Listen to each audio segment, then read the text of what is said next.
So until the 19th century, poverty and hunger were common in Europe. तेणु एमती रोग करिका से माने अमेरिकान्स मानू मारी चलले बढ़िया वेपन गोटे पाइले से माने है यूरोपियंस माने सदाबले बहुत चालाक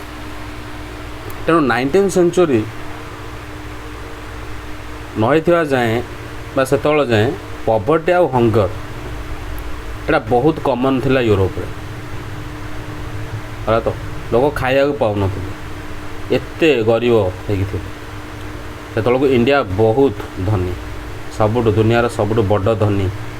देश हिसाब से थिला cities were crowded and deadly diseases were widespread तेणु सिटी गुड़ाक एते क्राउड एते लोक पॉपुलेशन देखा मिलला बहुत गुड़े डिजीजेस चलला रिलीजियस कॉन्फ्लिक्ट्स वर कॉमन तेणु रिलीजन को लेकिन मारपीट हणामरा चलला रिलीजियस डिसेंटर्स वेर परसिक्यूटेड जो मैंने रिलीजियस एपट सेपट कथा कहते डिसेंटर्स केस देख one who refuses to accept established beliefs and practices जे मानु नथिबो आगुरु तैयारी होइथिबा सिस्टम गुड़ा जहाँ थी से न मानुथिबो ताकू परसिक्यूट मध्य करा होतला ठियार से हाणी दिया जाउत thousands therefore fled Europe for America से बहुत गुड़े यूरोप छाड़ी की अमेरिका धाइले बुझला तो here bye 18th century plantation work by slaves captured in Africa were growing cotton and sugar for European markets किंतु ता पूर्वरु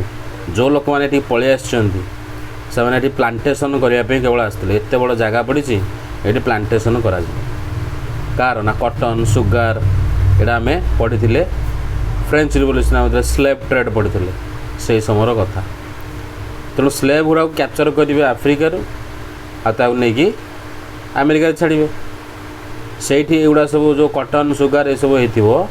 से गुड़ा कड़े जीव ना यूरोपियन मार्केट को यूरोपर लोक खाइबे है तो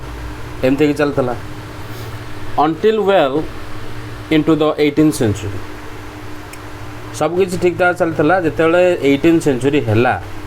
China and India were among the world's richest countries तेणु सबू धनी देश मान भर चाइना और इंडिया दुईटा थे से समय बहुत धनी they were also preeminent in Asian trade Asia कौन प्रकार ट्रेड करने से बहुत आगे थे सबू ट्रेड से होता सो however from the 15th century China is said to have restricted overseas contacts and retreated into isolation किंतु 15th century परठू चाइना तार ओवरसी कॉन्टैक्ट गुड़ा को रेस्ट्रिक्ट कर चलला आउ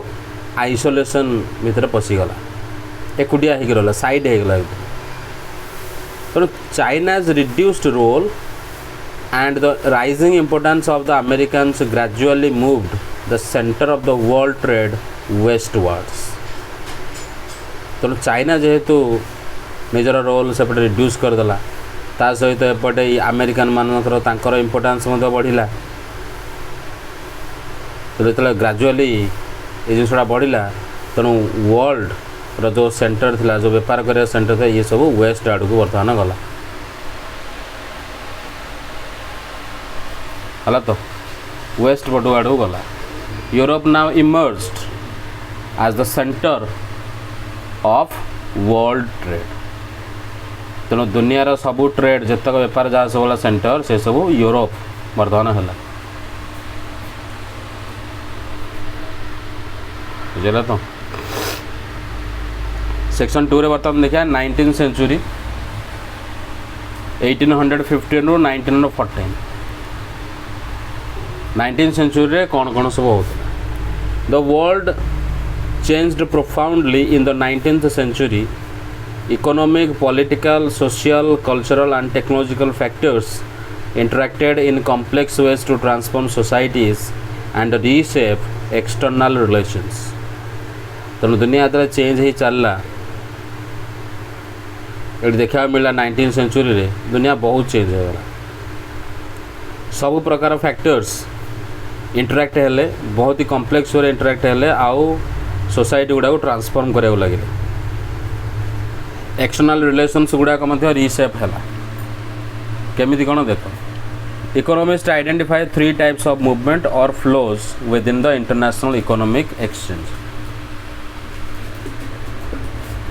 तेणु इकोनॉमिस्ट मैंने आइडेंटिफाई कले जे ये जो मूवमेंट होता 3 प्रकार मूवमेंट बा फ्लो मूलिया को कहगला international economic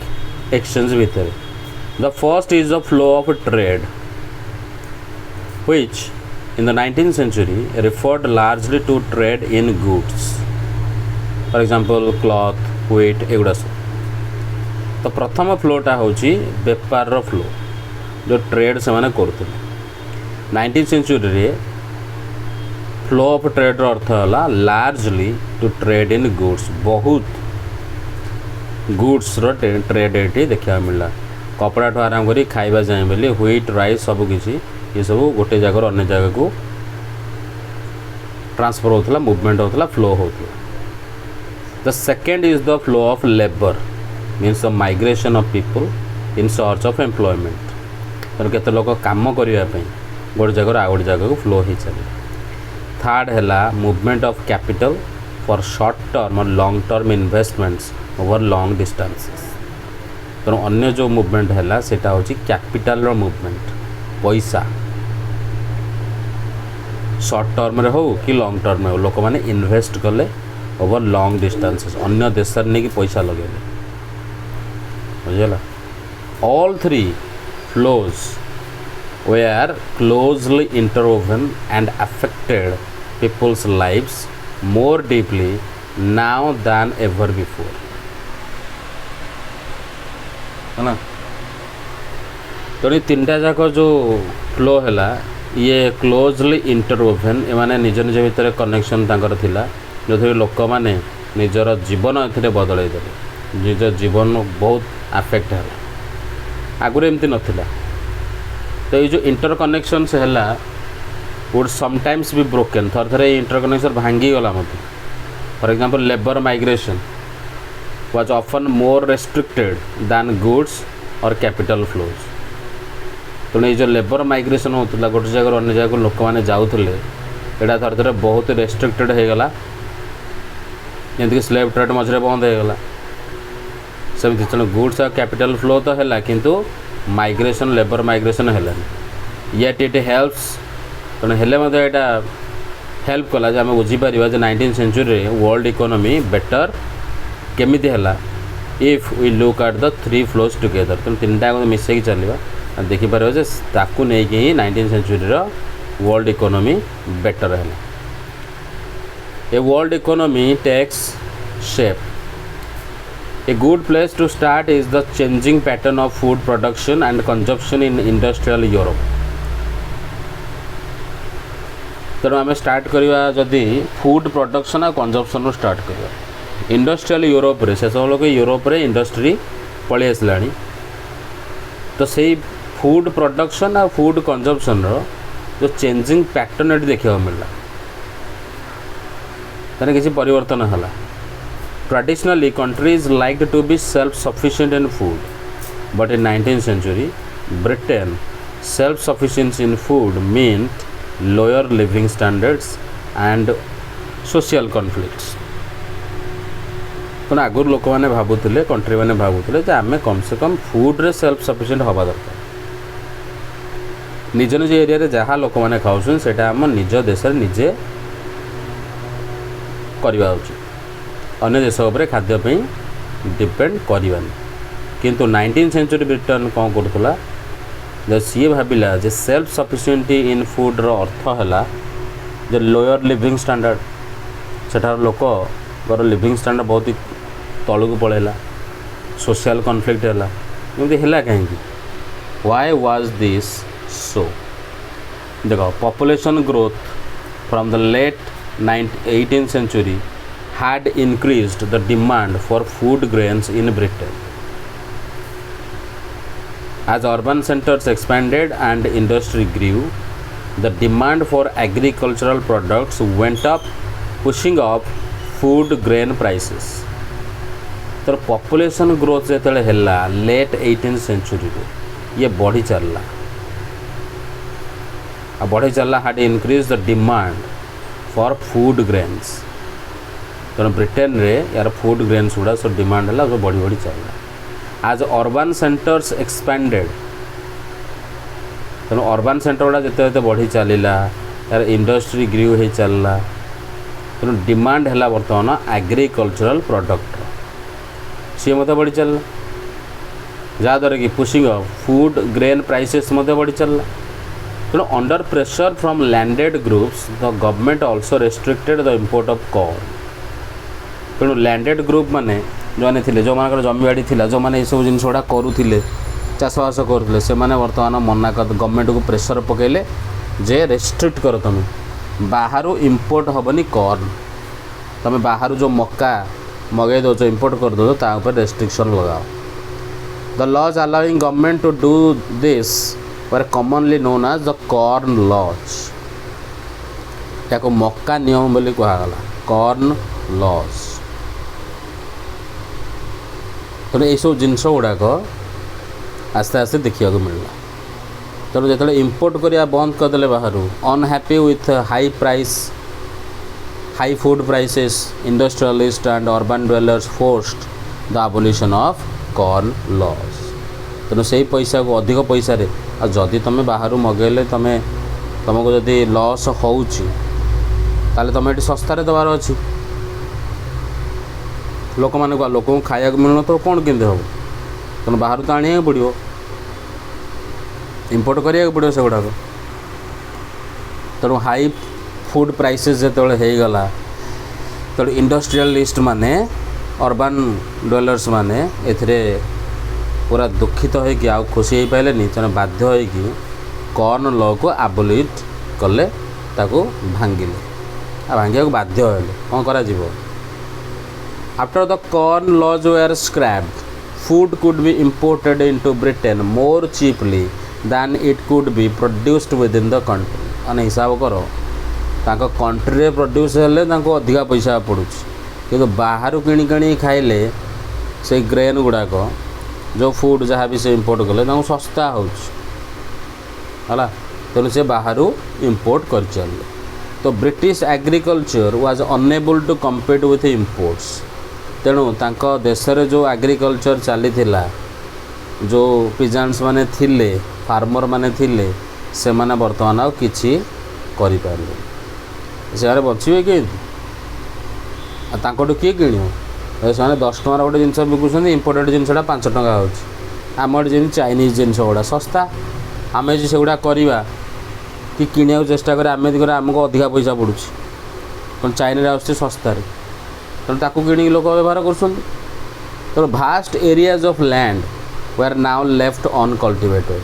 and thousands of men and women were thrown out of work they flocked to the cities or migrated overseas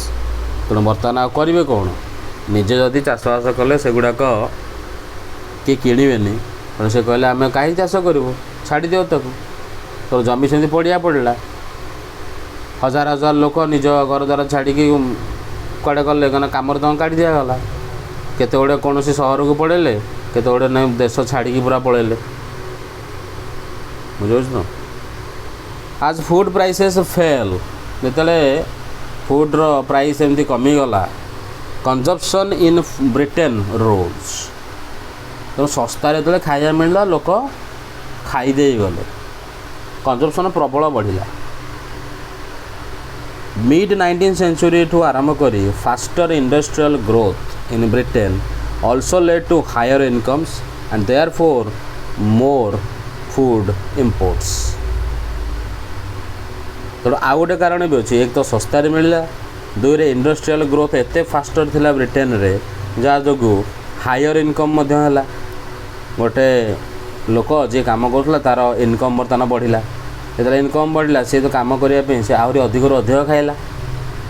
आहरी अधिक फूड इंपोर्ट है एमती बढ़ला तेणु अराउंड द वर्ल्ड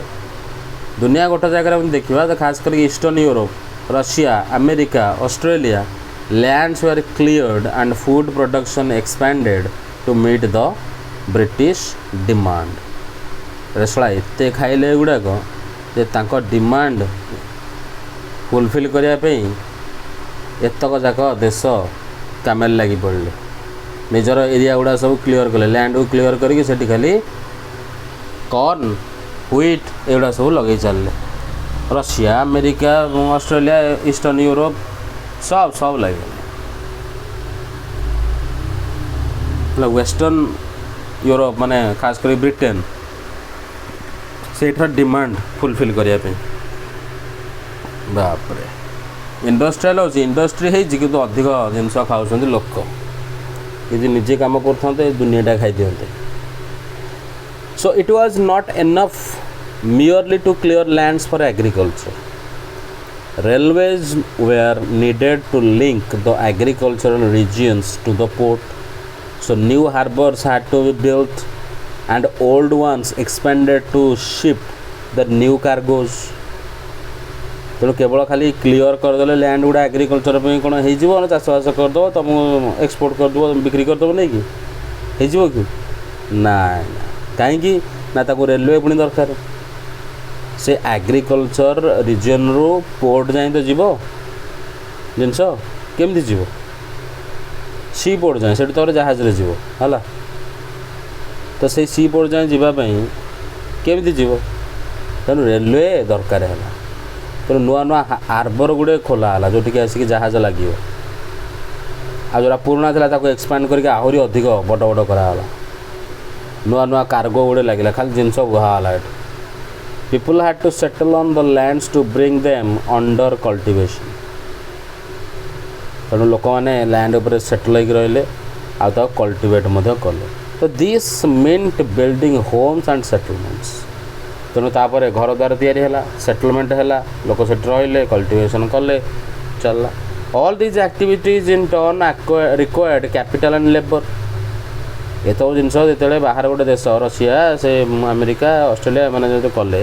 ताले मैंने करेंगे तो पैसा दरकार ना लेबर दरकार ना नहीं आम पढ़ते फैक्टर्स ऑफ प्रोडक्शन तो कैपिटल और लेबर दरकार है लैंड कैपिटल आउ लेबर तेणु capital flowed from financial centre such as London तो लंडन भली किसी फाइनेंशियल सेंटर्स रू पैसा आसिला The demand for labor in places where labor was in short supply, as in America and Australia,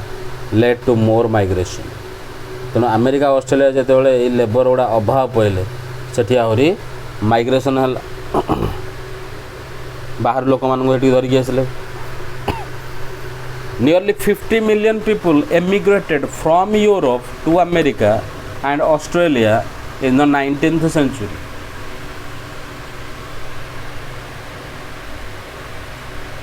तेणु पाखापाखि 50 million लोक एमिग्रेट होगी गले है तो कौटू यूरोप रु अमेरिका जाकि रहिले ऑस्ट्रेलिया जाकर 19th सेंचुरी काम करने all over the world some 150 million are estimated to have left their homes crossed oceans and vast distances over land in search of a better future पाखापाखि 150 million लोक निजर घर द्वार छाड़िले ओशन पार कले एवं बड़ बड़ बहुत दूर दूर बाट पार करिकी लैंड उपर केत लोग गले बेटर फ्यूचर पाई है काम करवा पैसा रोजगार कर माड़ी चल Thus, by 1890, a global agricultural economy had taken shape,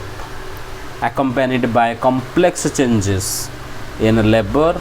movement patterns, capital flows, ecologies, and technology.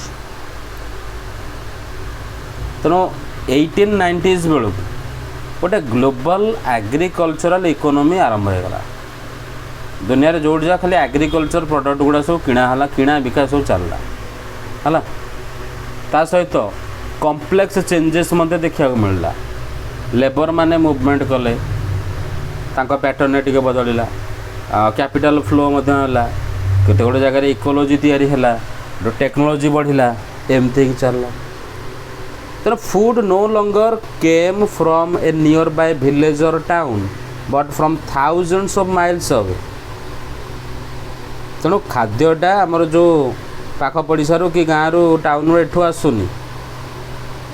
कि निज गाँव भी होनी आसुची हजार हजार किलोमीटर दूर सो it was not grown by A peasant tilling his own land bought by an agricultural worker perhaps recently arrived who was now working on a large farm that only a generation ago had most likely been a forest तो खाइबा गोटे एमती गोटे खाइबा आसला हजार हजार kilometre दूर माइल्स दूर तुम देश को आसी पहुँचला एटा तैयारी होइछि कोथुरु ना कौन सी पिजेंट निज जमी को हल करनी बट एग्रीकल्चरल वर्कर गोटे तैयारी कर तुम जहाँ कॉर्न कि व्हीट जहाँ भी खाऊ जी कि हे तो एबे आसिक से जगह पहुँची थे जे कि जो बड़ फार्म रे काम करुची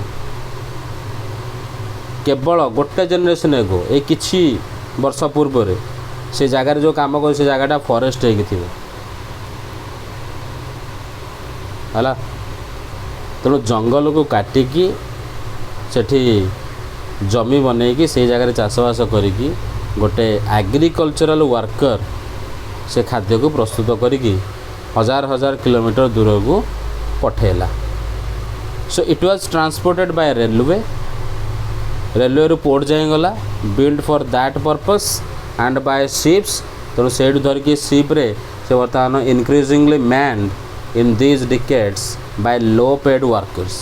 तेणु शिप रे नहीं कि से बाहर को गला आ देश अन्य देश में जाकि पहुँचेगा from southern Europe Asia Africa and the Caribbean तेणु लो पेड वर्कर माने ये काम कले शह शह वर्ष धरी से कम कर प्रकार सब चल but some of this dramatic change though on a smaller scale occurred closer home in West Punjab यही प्रकार चेंज गुड़ा आम देखा ताले आम निज